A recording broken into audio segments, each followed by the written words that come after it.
as big as what, the next 3 US banks combined. In that 20 years, geopolitics has changed dramatically, economic policy has changed dramatically, technology has changed dramatically, and I want to get to all of those. But let's first start with, what was the secret to, and very briefly, what's the single most important thing that you did to be so successful at JPMorgan? First of all, welcome everybody, thrilled to be here. Look, I made a lot of mistakes. I don't want to act like the secret sauce. Relentless grit, all attention to all details, admit your flaws quick. Problems don't age well. Reverse course when you're wrong. Get great people, let them do their jobs.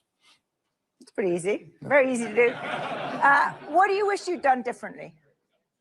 What I've done differently? If I look back at mistakes I made, it was, and you've heard this from other CEOs all the time, it was too late. You waited too long, you put up with too much bureaucracy or something like that. And then the other thing is people mistakes.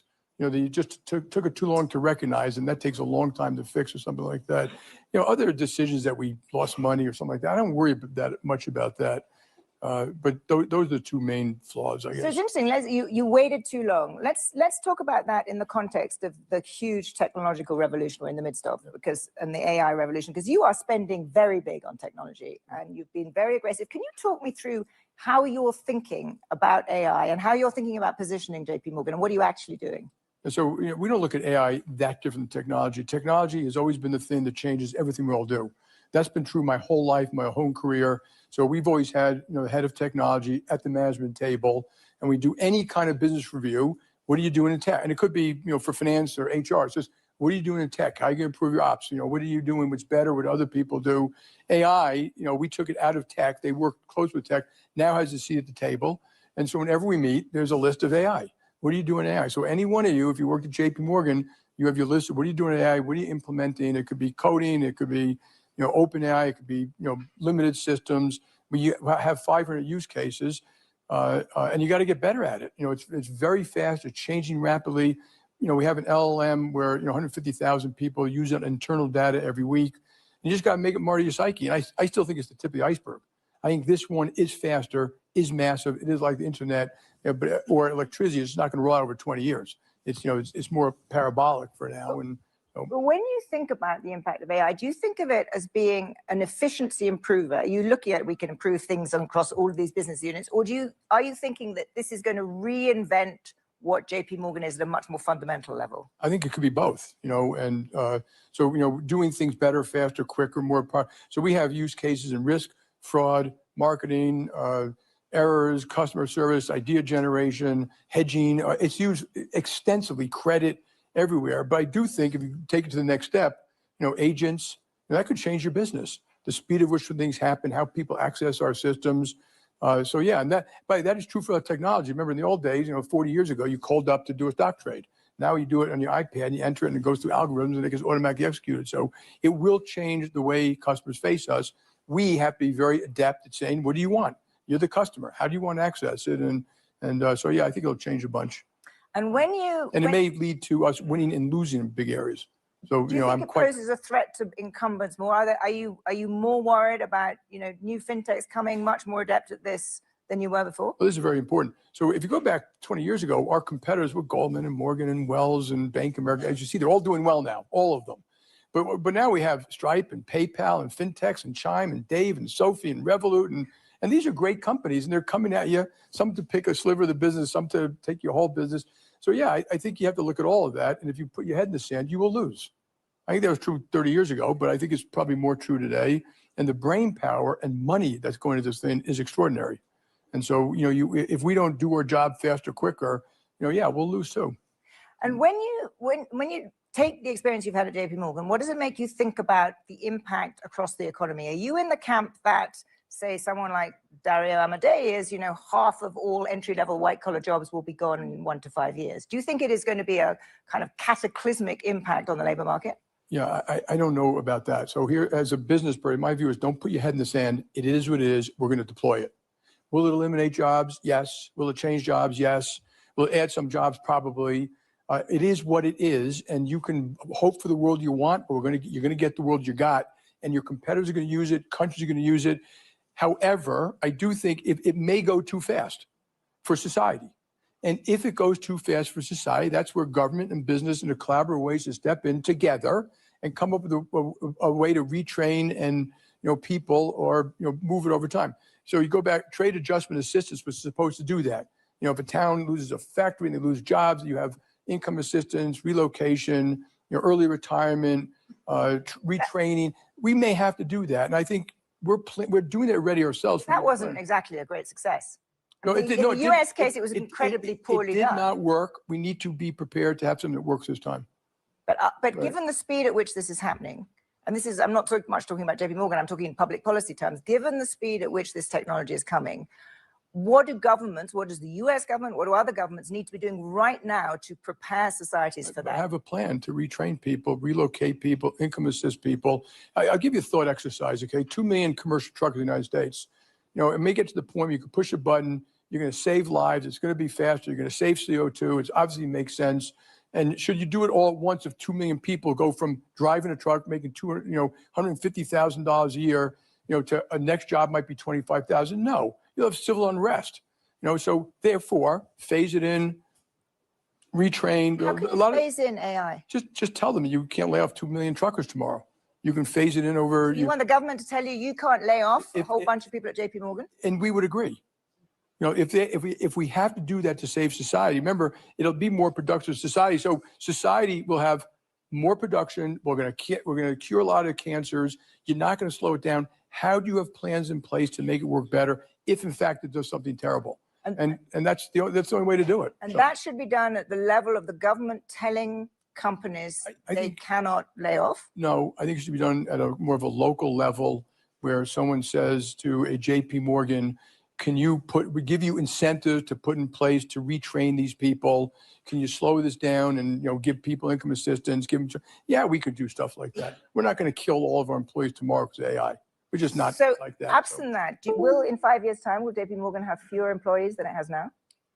Well, if we're good, we'll have, we're growing still around the world, but my guess is it'll be fewer employees, yeah. In 5 years. Yeah. So AI, the technological revolution, is one of the huge changes we're living through. We're also living through a very dramatic geopolitical shift. The word Greenland keeps coming up here. Before we get to Greenland itself, more broadly, you've written in shareholder letters over the years about the importance of geopolitics. You've worried about geopolitics in previous years. How dangerous is this particular geopolitical moment? Is it the most dangerous you've seen? Right. Look, I think it's cumulative. I mean, I think the world, after the invasion of Ukraine, by 300,000 Russian troops, we eyes wake up. We thought the world was safe. It's simply not safe. And so, my view is what I want. And I think you should always talk about what does you actually want. You're a king for a queen for a day. I want a stronger NATO. Years. I think we need a stronger NATO. I think it's right for us to complain that NATO didn't do enough. Fine, got it. Crying over spilled milk. How do you make it stronger? And I think we need a stronger Europe. I think that's good for America. It's good for Europe. They know what they need to do. The Draghi report and all these common markets and savings and investment policies, and they don't have that common market yet. They have too much bureaucracy. They have too much things that get in the way. But that would be good for Europe and very good for America. And trade and tariffs are part of that, but not the only part of that. So I still think that's the best thing, to keep the Western world together.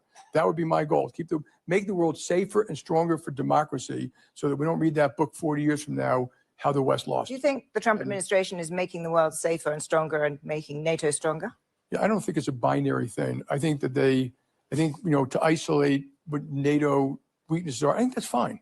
They do it in their own way. I wouldn't say things like that on TV. I might say it publicly, privately. So I think that's all right. I think it's okay to point out. I would be more polite about it, about the weaknesses of Europe, what they need to do. But if the goal is to make them stronger as opposed to fragment Europe, then I think that's okay. But do you think that is the goal? I don't know. I have not heard them say what they want the ultimate goal to be. So, but you're not the only one. But remember, we did not leave NATO, and so to me it's important to understand that originally during Trump 1, people thought, we're looking to leave. No, we didn't. He's out there in the world, and you may not agree with it all, but it's not a retreating America of some sort. And so. And I think the economic side is more complicated because it entails really detailed policy that needs to get done. And I would if I was there, kind of be using our moral persuasion, our economics persuasion, our intelligence and military to kind of push Europe to do the things that's right for Europe. And the leadership of Europe has to do it. It really can't be done by America, but we can be a partner, maybe furthering that. We'll come to the economics in a second, but just one more on the geopolitics, because you're right that it's hard to characterize what the Trump doctrine is, if you will. It's not America first, it's not America alone, it might be America unconstrained, but it has elements that we can now tell. It is a transactional foreign policy. It is a foreign policy that places much less weight actually on alliances. It's a bullying foreign policy. Overall, is that a foreign policy that is good for America? Yeah, I'm not going to comment on all that, because when you deal with the press, you guys always want binary answers to everything. I honestly think that's a reasonable question. Is it a good thing for America to have this kind of policy? Let me correct you a little bit, okay? When I talk to the press, they never asked me to comment on everything Biden did. And I think he did some terrible things, both domestically and in foreign policy. Do I agree with everything the Trump administration? Of course not.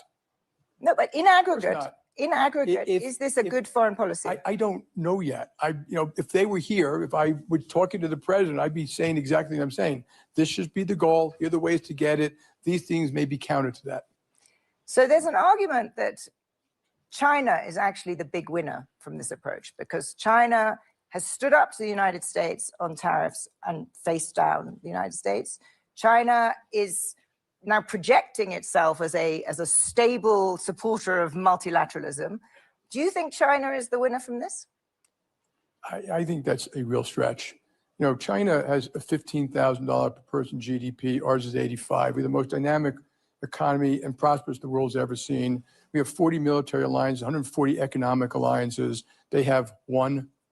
They've done a great job in so many things, but they still import 10 million of barrel oil a day. Yeah, this has created some openings for them. Are they going to be the best economic or military alliance for a lot of the people out there who are mad at America? Probably not. So, so I take a deep breath in that one, and it's easy to say. I think they've done things right. They have serious problems. In their economy, they've got, kind of two economies, the consumer, real estate, misallocation of capital, huge investment in technology. I applaud them. Let them, cars and batteries and stuff like that. But whether that works over a long period of time, I do not know. They, on their own, without us, okay, and you guys always forget to mention this, Korea, Japan, Australia, Philippines, they're all rearming on their own. That's China's actions caused that, not America's, actions. We're part of that. I remember between Rahm Emanuel and his ambassador, how they're working with, they've got Korea and Japan working together. They're going to rearm, which I think they have to at this point. And so, yeah, this is a lot of things taking place here, not just one. Yeah. And so I try to keep open-minded about all those things and give as best advice as I can to my country or other people and ask. There are a lot of things happening at the same time. But I'm just trying to get a sense from you about the scale of the moment. Do you think this is, Prime Minister Carney has called it a rupture.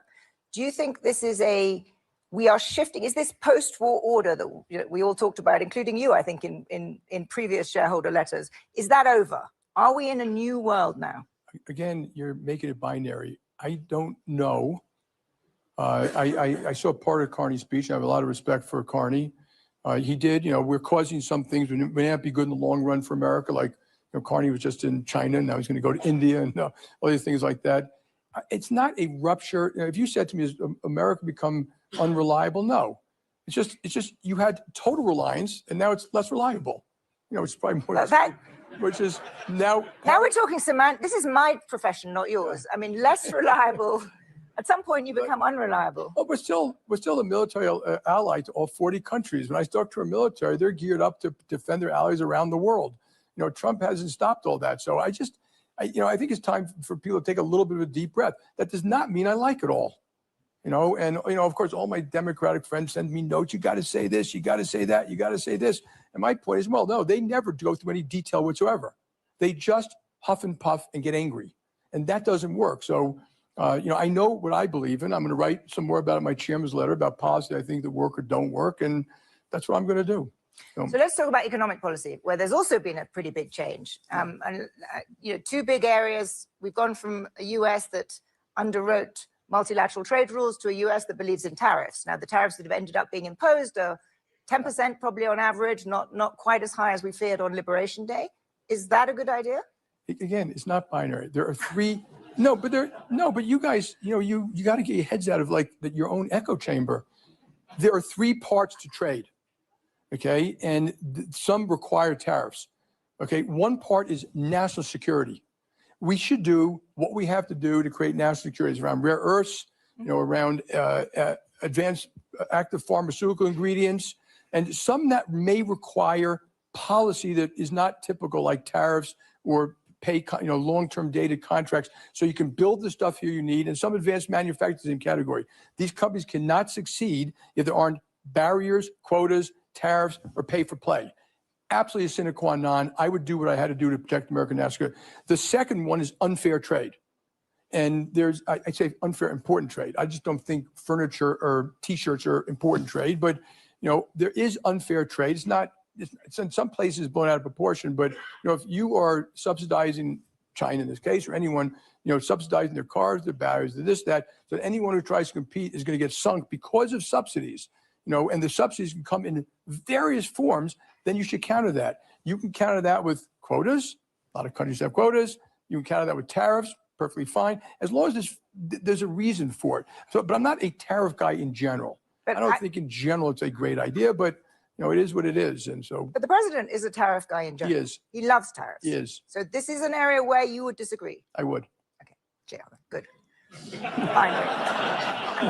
Immigration, another big change in immigration policy. We've essentially gone from a huge amount of unconstrained immigration, which clearly the president ran on countering and has done, but to a United States that is, much, much more skeptical of immigration, both, legal and illegal. Yeah. Is that good? So I'm still angry at the Biden administration for what they allowed to happen, okay? And I think it's severely damaged our country. And they say, oh, there's nothing you can do about it. No, Trump comes in, boom, it's closed. God bless them. If countries have to control their borders, or they will cause huge problems. And you have that all over Europe. And it's even worse there because in America, most people coming to America want to be American. They come to work. They can't wait to become a citizen of the United States of America. That's not true for most of the European immigration. I was with President Trump when Trump won, and I said to him, when you get the borders controlled, fix the rest of it. DACA stay, he said, yeah. More merit-based, he said, absolutely. A path to citizenship for hardworking people, absolutely. Proper asylum. I would urge him to do that. I think he can because he controlled the borders and stuff like that. So yeah, Do you see much evidence of that? Not yet. A little bit in the merit side. You see them talking about it in the merit side and places. And of course, I don't like what I'm seeing, with 5 grown men beating up little women. Okay, so I think we should calm down a little bit on the internal anger about immigration. And for those people, I've heard Trump say, even this term, hey, we need these people. They work in our hospitals and our hotels and restaurants and agriculture, and they're good people because we all know them. They are good people. They should be treated that way. That's not what you're seeing on the streets of. You know what? When I don't. Yes, it's not always what you see. And I think rounding up criminals is one thing. I don't have a chart that shows. And this is why I'm a fanatic about detail. Show me who's been rounded up. Are they here illegally? Are they criminals? Did they do some law? Did they break American law? But I don't like what I'm seeing. But it's hard for me to tell whether that's just what the liberal press plays or whether there's more truth to that. You're beginning to sound quite Trumpy in this. The liberal press plays. I'm not Trumpy. I'm a realist, and I like facts and detail, and not binary shit that goes on all the time. With we can agree. We can agree on. I think The Economist is the absolute best, most analytical thing in the world, and you should continue that. So. Absolutely. Well, if we do. We are and we do. Let's talk about one other area, institutions. Attacks on institutions and undermining of independent institutions, the Fed being the obvious one. There has been, and I don't think I'm, being, as you would say, too binary on this, there have very clearly been pressure on the Fed. Notably, 10 days ago, the announcement by Chair Powell that he had received a subpoena for a criminal investigation. Yeah. Is that a good idea? Everyone I know, including President Trump, says we should have an independent Fed is critical. I've never seen anyone actually that's done. Now, they're not completely independent, just so you know. There's 2 parts to the Fed. One is monetary, That needs to be independent. The other is regulatory, huge overreach. That's not independent. That's law. And let me finish. I think the things that undercut independence are not good. So I think some of those words, I don't like lawfare. I've had to deal with lawfare my whole life. I mean, going way back, we're constantly being, unfairly sometimes, fairly sometimes, but blown out of proportion. I think that undercuts it. So I think, power will be gone in 5 months. I think, constant statements is a mistake. And just so you know, the Fed doesn't really set interest rates. Okay, just listen closely to me. What happens if inflation goes up? They raise interest rates. What happens if inflation goes down? They reduce interest rates. They are a fast follower. And if you look at all Fed history, it isn't like they're completely independent. And the last time, and by every American president wants lower rates, but the last time a president jawboned lower rates was Arthur Burns, President Nixon, who had a 60% approval rating when he got elected. Inflation was only 3.5%. It kept on going up. Of course, there was Watergate and the oil crisis, but markets were down 40%. He resigns in disgrace. Inflation and with deficits and deficits are inflationary. With deficits half what they are today, it went from 4%, 5%, 6%, 7%, and you can come up with all the reasons: stronger unions, the oil issues, and all that. But inflation is a bugaboo, and the Fed has to deal with inflation, and that's a judgment of a lot of people what that means. So, but just to be very clear, what we're seeing now is lawfare, and you're against it. I don't like the courts doing stuff like that. I think they should be very thoughtful about when they pick something up like that. One of the other policies that the president announced recently. But this has been going on my whole life too. So this isn't just President Trump.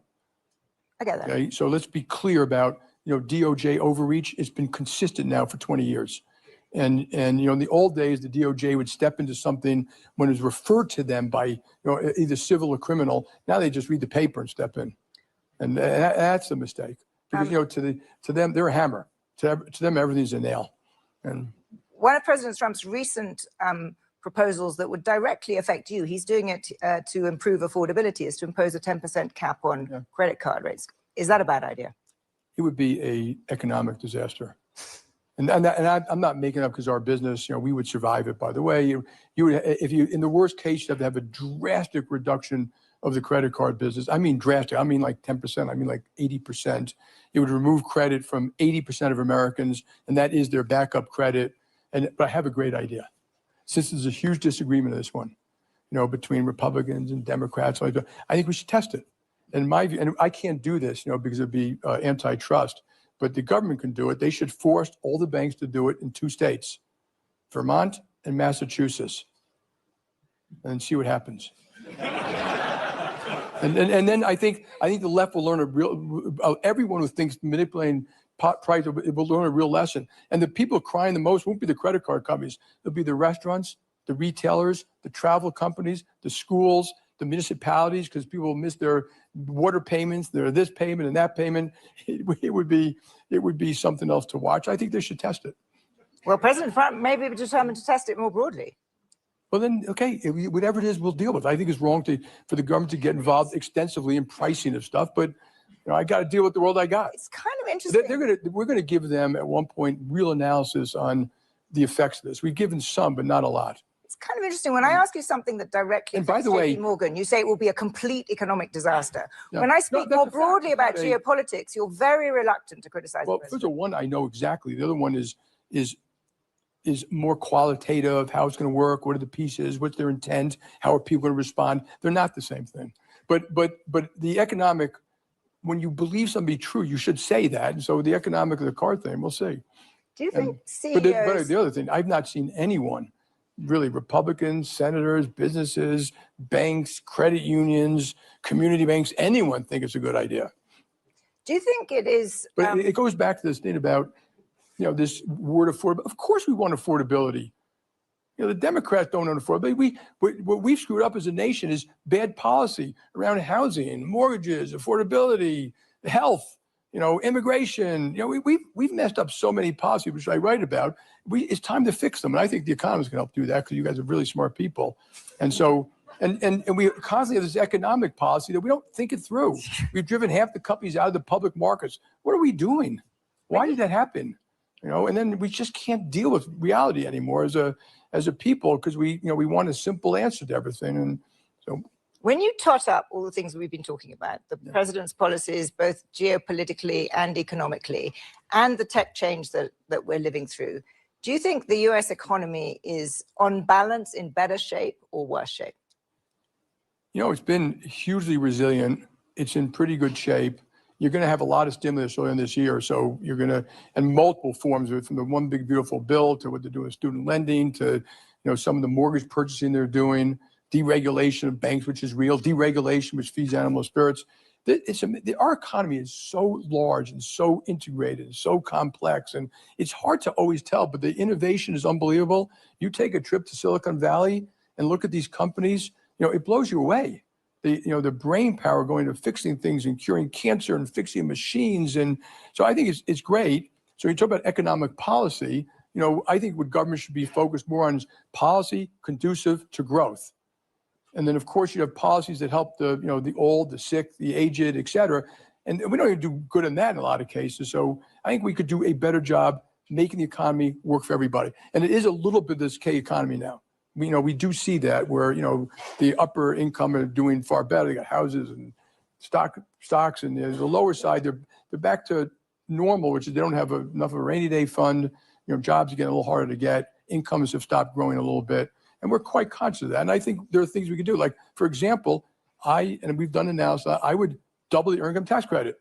I would give people working more money as a negative tax. So you're making $14,000, you get a check from the government, $12,000. I get rid of the child requirement. Then you're giving it to the people who actually use it to further their lives, spend in their communities, take care of their kids, as opposed to government dictating, how you spend money on every little thing you do. And so I think there are real fixes that make society work better for everybody. And would you raise taxes to pay for that? I don't think you'd have to. I think it would drive a lot of growth. I think I did the numbers at one point, it'd be $60 billion of spending. I think it would probably create more than that of growth and taxes. And if you have to raise taxes a little bit, that's fine. But again, I don't want to have the binary argument. I don't know anyone, okay, and you guys in the room, you might be Democrats, Republicans, who thinks the spending that sending another $1 trillion to Washington, D.C. will actually improve anything. So when you say raise taxes, if you said raise taxes and directly give it to the people who need it, I do it. No, so but that doesn't know what happens. We are running out of time. It goes to all these interest groups, and they give it to their friends and all that, and which is why the people are considered a swamp. It's kind of a swamp. There's 17,000 lobbying groups, but bank companies are guilty too. They're just fighting for their one self-interest as opposed to what's good for my country. But that's what happens in Congress. And you see how these bills get spent. Like the CHIPS Act was a good idea until it had to be unions, place-based, child care, diapers. What the hell are we doing? And we do it over and over, and then it fails, and then we spend more money because the problem is we didn't spend enough money. So you're a man with many strong opinions. We've heard that in the last few minutes. Man, not afraid to tell us about those opinions. But I was struck when we were talking about President Trump. You were very, very careful. And you are one of the more outspoken. Just let me finish. Well, you are one of the more outspoken business leaders. I'm genuinely struck by the unwillingness of CEOs in America to say anything critical. There is a climate of fear in your country. Would you agree with that? And what should be done about it? This is the Davos intellectual elite. I've become a